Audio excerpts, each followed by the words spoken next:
അങ്ങനെ ഞങ്ങളും ചെയ്തു കേട്ടോ. ഇൻസ്റ്റഗ്രാമിൽ ട്രെൻഡിങ് ആയിട്ടുള്ള ആ ബീഫ് വരട്ട്. ആദ്യം നമുക്ക് ബീഫ് ചെറിയ കഷ്ണങ്ങളാക്കി അരിഞ്ഞു മാറ്റി വെക്കാം. ഇതിന്റെ പ്രത്യേകത എന്ന് പറയുന്നത് വെറും രണ്ടേ രണ്ട് ചേരുവകൾ കൊണ്ട് നമുക്ക് ഈ ഡിഷ് ഉണ്ടാക്കിയെടുക്കാനായിട്ട് സാധിക്കും. കഴുകി വൃത്തിയാക്കി വെച്ച ബീഫിലേക്ക് കുറച്ച് മഞ്ഞൾപ്പൊടി, കുറച്ച് ഉപ്പ് എന്നിവ തിരുമ്മി നമുക്ക് നന്നായി യോജിപ്പിച്ച് കുറച്ചു നേരത്തേക്ക് മാറ്റിവെക്കാം.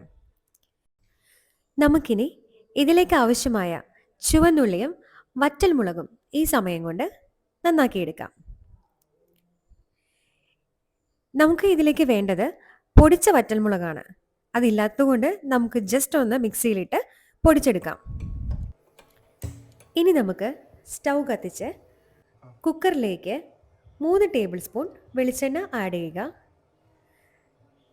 കുക്കർ നല്ല രീതിയിൽ ചൂടായി വന്നതിന് ശേഷം നമ്മൾ കഴുകി വൃത്തിയാക്കി വെച്ചിരിക്കുന്ന ഉള്ളി അതിനകത്തേക്കിട്ട് ആഡ് ചെയ്യുക.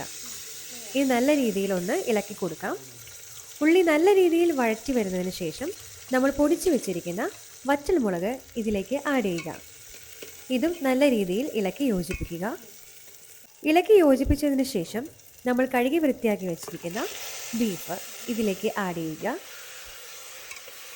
ഇത് നന്നായി യോജിപ്പിച്ച ശേഷം കുക്കർ നല്ല രീതിയിൽ അടച്ചു വെച്ച് ഹൈ ഫ്ലെയിമിൽ 3 വിസിലും ലോ ഫ്ലെയിമിൽ 4 വിസിലും വരുന്നത് വരെ വെയിറ്റ് ചെയ്യുക.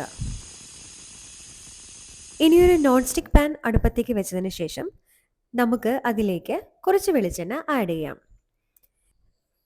എണ്ണ ചൂടായി വരുമ്പോൾ ഇതിലേക്ക് 2 തണ്ട് കറിവേപ്പില വെച്ച ശേഷം കുക്കറിൽ തയ്യാറാക്കി വെച്ചിരിക്കുന്ന ബീഫ് ഇതിലേക്ക് ആഡ് ചെയ്യാവുന്നതാണ്.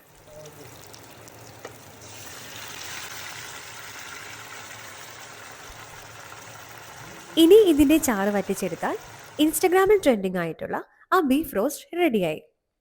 കുറഞ്ഞ ചേരുവകൾ മാത്രമേ ഉള്ളൂ എങ്കിലും ഇതിൻ്റെ രുചി എന്ന് പറയുന്നത് അസാധ്യമാണ്. അപ്പോൾ നിങ്ങളെല്ലാവരും ഇത് ഒരു പ്രാവശ്യമെങ്കിലും ട്രൈ ചെയ്യേണ്ടതാണ്. Okay, by.